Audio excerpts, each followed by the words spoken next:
आप सबको नमस्कार।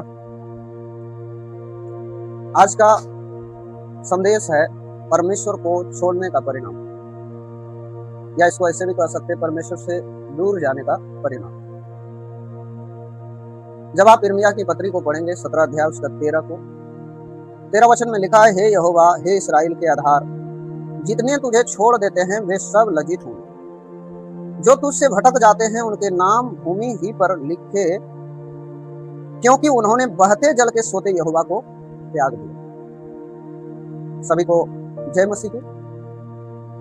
आज हम बहुत महत्वपूर्ण विषय पर बात करने जा रहे हैं। वो है परमेश्वर को छोड़ने का परिणाम, परमेश्वर को त्यागने का परिणाम। ये बहुत खुशी की बात है। बहुत सारे लोगों ने प्रभु यीशु मसीह पर विश्वास किया, सुसमाचार सुना, प्रभु के पास आया और परमेश्वर में बहुत दिनों तक कलीसिया में आराधना करना, प्रार्थना करना ये जारी रखा। बहुत सारे लोग आज भी प्रभु में बने हुए हैं, लेकिन बहुत सारे लोगों ने उस परमेश्वर को छोड़ दिया है जो क्या है, वो हमारा नींव है। नींव, बिना नींव का एक मकान कभी भी खड़ा नहीं रह सकता। उसी प्रकार से बिना परमेश्वर के लोग अपना जीवन में खुश नहीं रह सकते। मैं आप लोगों को आज बताना चाहता हूं, इस वचन से लिखा है, जितने तुझको छोड़ देते हैं वे सब लज्जित होंगे। क्या होंगे? लज्जित होंगे। जितने परमेश्वर को छोड़ देते हैं वे क्या होंगे? लज्जित। यिर्मयाह की पत्री में जो वचन आज हम पढ़ रहे हैं, उन दिनों में भी लोग परमेश्वर को छोड़ रहे थे और आज भी लोग परमेश्वर को क्या कर रहे हैं? छोड़ रहे हैं। कितने लोग कलीसिया में आए, कितने लोग प्रभु यीशु मसीह पर विश्वास किए और कितने लोग आज प्रभु से दूर हो गए। मैं बताना चाहता हूं परमेश्वर को छोड़ने का परिणाम के बारे में। आप में से बहुत लोग सुने होंगे उड़ाऊ पुत्र के बारे में। उड़ाऊ पुत्र का कहानी आप सब जानते हैं। कलीसिया में बाइबल से आप लोग इस कहानी को सुने होंगे। उड़ाऊ पुत्र की कहानी में क्या है? एक बेटा अपने पिता को छोड़ देता है। वो कहता है, पिताजी मुझे आधा संपत्ति बांट करके दे दीजिए। जो पिता उसको जन्म दिया, जो पिता उसको पाला पोसा, जो पिता उसके जीवन को देख रेख किया, जो पिता कपड़ा से लेकर के, भोजन से लेकर के उसके जीवन की हर जरूरत को पूरा किया, उस पिता को छोड़ करके वो चला गया। कहाँ गया? आधा संपत्ति लेकर के दूर देश चला गया। और लिखा है, दूर देश जाकर के अय्यासी में उसने सारे धन, सारे रुपये को खर्च कर दिया। क्या हुआ परिणाम? जिस देश में वो गया उस देश में अकाल पड़ा। उसके पास जो कुछ था, जो पिता से लेकर के वो गया था, सब खत्म हो गया। अकाल के समय में वो नौकरी खोजने लगा। लोग खुद भूख से मर रहे थे, लोग खुद तड़प रहे थे, लोग के घर में खुद ही समस्या था, तो इसको नौकरी कहां से देगा? एक जगह इसको नौकरी मिला सुअर चराने का, सुअर की फली को खाने का। पिता को छोड़ने के बाद उसका जीवन लज्जा से भर गया, उसका जीवन अपमान का कारण बन गया।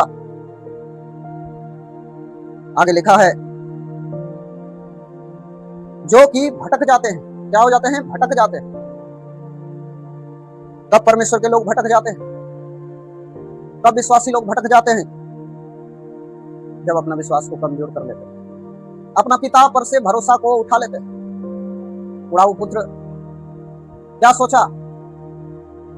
हमारा पिता हमसे प्यार नहीं करता। प्रियो, हम आपको बताना चाहते हैं, परमेश्वर हमेशा आपकी भलाई के लिए सोचता है। उस परमेश्वर पर से भरोसा, विश्वास कभी कम नहीं कीजिए। इब्रानियों की पत्री 3 अध्याय और उसका 12 पद को हम पढ़ते हैं, ध्यान दीजिएगा। इब्रानियों की पत्री 3 अध्याय उसका 12 पद देखिए, क्या लिखा है? हे भाइयों, चौकस रहो कि तुम में ऐसा बुरा और अविश्वासी मन ना हो जो तुम्हें जीवते परमेश्वर से दूर हटा ले जाए। किससे दूर हटा ले जाए? जीवते परमेश्वर से। ध्यान दीजिए, चौकस रहने के लिए कह रहा है। शैतान मन में यही बात को डालता है, तुम्हारा परमेश्वर तुम्हारे भले के लिए नहीं सोचता। वचन कहता है चौकस रहो कि तुम में ऐसा बुरा मन ना हो। कैसा बुरा मन? जो तुम्हें जीवते परमेश्वर से दूर हटा ले जाए। किससे? जीवते परमेश्वर। हम और आप जिस परमेश्वर में विश्वास करते हैं वो जीवते परमेश्वर। बाइबल में लिखा है हमारा यीशु मसीह के बारे में, जो मरकर तीसरे दिन क्या हो गए? जी उठे। मेरे प्रियो, कभी हमारे अंदर उस परमेश्वर के प्रति अविश्वास नहीं आए। ध्यान दीजिए, मैं आज आपको पवित्र वचन से सिखा रहे, परमेश्वर आपके लिए प्राण दिया, आपके लिए मरकर जी उठा, वो आज भी आपसे प्रेम करता है। इसलिए कभी भी हमारे अंदर क्या नहीं हो? अविश्वासी मन ना। कौन सा मन? अविश्वासी। ध्यान दीजिएगा, चौकस रहने के लिए कह रहा है ना? चौकस रहने के लिए कह रहा है। चौकस रहना बहुत जरूरी है। बॉर्डर पर सेना अगर चौकस नहीं रहा तो दुश्मन उसको क्या करेगा? अटैक कर देगा, है ना? रात के समय गांव के पहरेदार चौकस नहीं रहा तो घर में क्या हो जाएगा? चोरी हो जाएगा। ध्यान दीजिए, शैतान नहीं चाहता है कि हम परमेश्वर में विश्वास करें। वो किसी न किसी तरीका को लगाता है हमारे अंदर अविश्वास पैदा करने के लिए। मैं आपको बताना चाहते हैं, आगे लिखा है उसने जल के सोते यहोवा को त्याग दिया, है ना? लोग ने जल के सोते यहोवा को, धरती आकाश बनाने वाले परमेश्वर को त्याग दिया। मेरे प्रियो, परमेश्वर को छोड़कर और परमेश्वर कौन है? परमेश्वर को छोड़कर और कोई है? बाइबल में लिखा है परमेश्वर एक है, उसको छोड़ और कोई परमेश्वर नहीं है। ध्यान दीजिए, परमेश्वर को बहुत लोगों ने त्याग दिया, जीवन के सोते को त्याग दिया।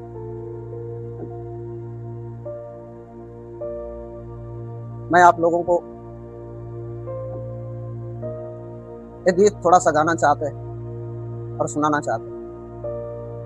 प्यासा हिरन जैसे ढूंढे है जल को, वैसे प्रभु मैं तुझे खोज रहा।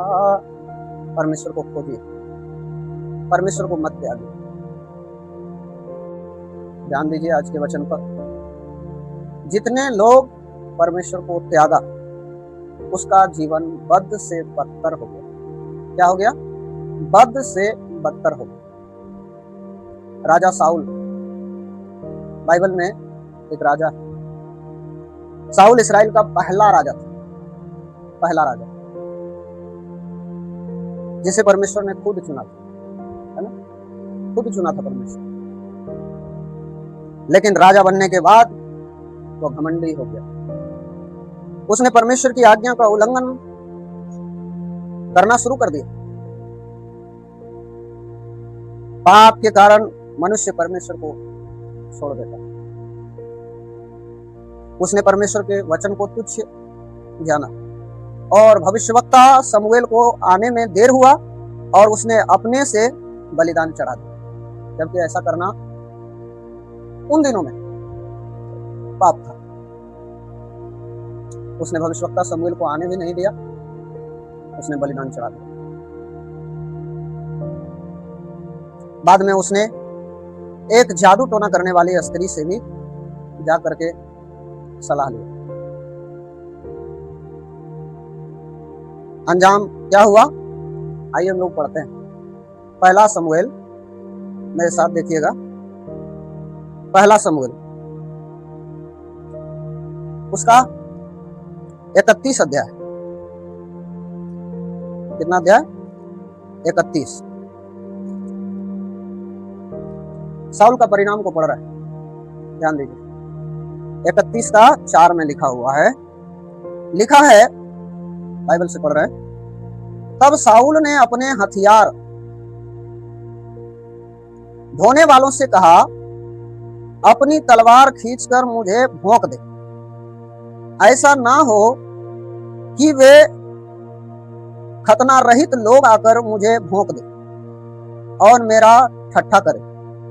परंतु उसके हथियार ढोने वालों ने अत्यंत भय खाकर ऐसा करने से इनकार किया। तब साउल अपनी तलवार खड़ी करके उस पर गिर पड़ा, खुद से आत्महत्या कर लिया। ध्यान दीजिएगा, परमेश्वर को छोड़ देने का परिणाम के बारे में हम बात कर रहे हैं। पहला, राजा का हश्र क्या हुआ? दुष्ट आत्मा सताने लगा, जीवन बर्बाद हुआ, अंत में हत्या कर लिया, मर गए। मैं आप लोगों को आज याकूब की पत्री 4 का 4 से बताना चाहते हैं, ध्यान दीजिएगा। याकूब 4 का 4।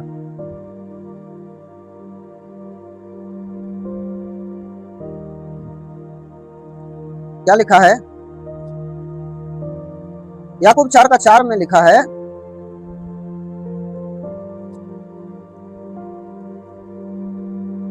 कहता है, हे व्यभिचारिणियों, क्या तुम नहीं जानती कि संसार से मित्रता करनी परमेश्वर से बैर करना?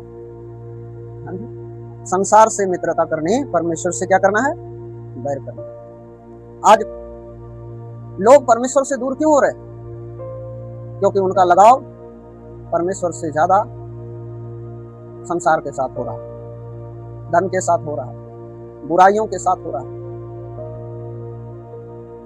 यहाँ पे लिखा हुआ है, अभी हम लोगों ने पढ़ा है 4 का 4 में, जब हम संसार का मित्र हो जाते हैं तो हम परमेश्वर का बैरी हो जाते हैं। इसलिए संसार हमारे जीवन को बर्बाद कर देगा। इसलिए प्रभु के करीब आइए। मेरे प्रियो, हम आपको बताना चाहते हैं, आप परमेश्वर का आज्ञा को यदि नहीं मानते हैं, यदि आप भी गलत रास्ता में, जादू टोना में जा रहे हैं, आज का संदेश आपके लिए लाया है।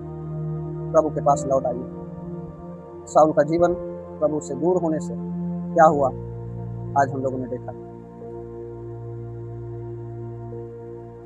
हमारा प्रभु यीशु मसीह अपना हाथों को फैला करके खड़ा है।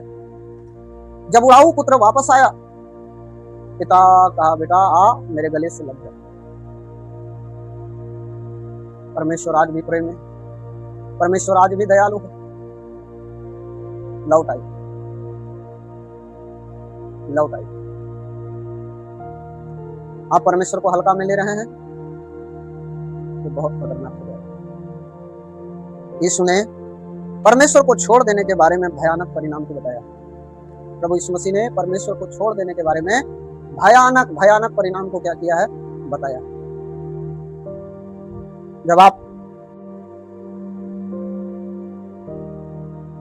ध्यान दीजिएगा, यूहन्ना रचित सुसमाचार 15 अध्याय 5 और 6 क्या लिखा है? मैं दाखलता हूं, तुम सब डाली हो। जो मुझ में बना रहता है और मैं उसमें, वह बहुत फल फलता है, क्योंकि मुझ से अलग होकर तुम कुछ भी नहीं कर सकते। ध्यान दीजिए, मुझ से अलग होकर तुम कुछ भी नहीं कर सकते। 6 में लिखा है, यदि कोई मुझ में बना ना रहे तो वह डाली के समान फेंक दिया जाता है और सूख जाता है, और लोग उन्हें बटोर कर आग में झोंक देते हैं और वे जल जाते हैं। यीशु मसीह ने कहा, मैं दाखलता, तुम डालियां। जो मुझ में बना रहता है और मैं उनमें, वह बहुत फल फलता है। मैं आप लोगों को बताना चाहता हूँ, जैसे एक डाली पेड़ से टूटकर हरी भरी नहीं रह सकती, बल्कि सूख जाती है, और अंत में उसे लोग क्या करते हैं? जला देते हैं। क्या करते हैं? जला देते हैं। सूखे हुए डाली को क्या करते हैं? जला देते हैं। ये नरक के बारे में कह रहा है। ध्यान दीजिए, जब आप मत्ती रचित सुसमाचार उसका 7 अध्याय को पढ़ेंगे, तो 7 अध्याय और उसका 26 और 27 में लिखा हुआ है, साफ साफ यीशु ने परमेश्वर को छोड़ देने के बारे में भयानक परिणाम को बताया। 7 का 26 और 27 में लिखा है। ध्यान दीजिए क्या लिखा है यहाँ पे।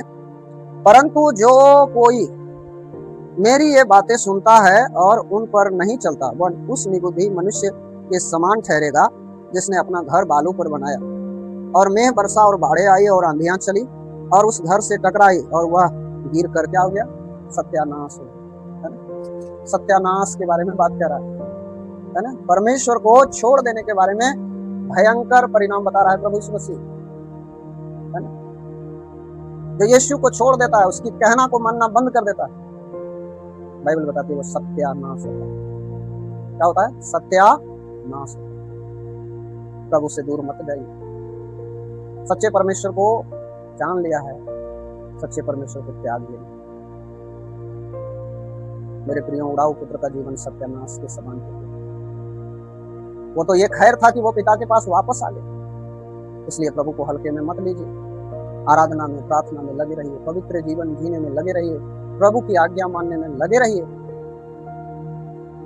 हमारा संबंध और पिता का संबंध मजबूत होना है। हालेलुया। तो इस संदेश के द्वारा प्रभु बहुत आयत से आपको आशीष दे। आपको अंत में बताना चाहते हैं, हमारे संदेश को लोगों तक शेयर करें, लाइक करें, कमेंट करें। धन्यवाद।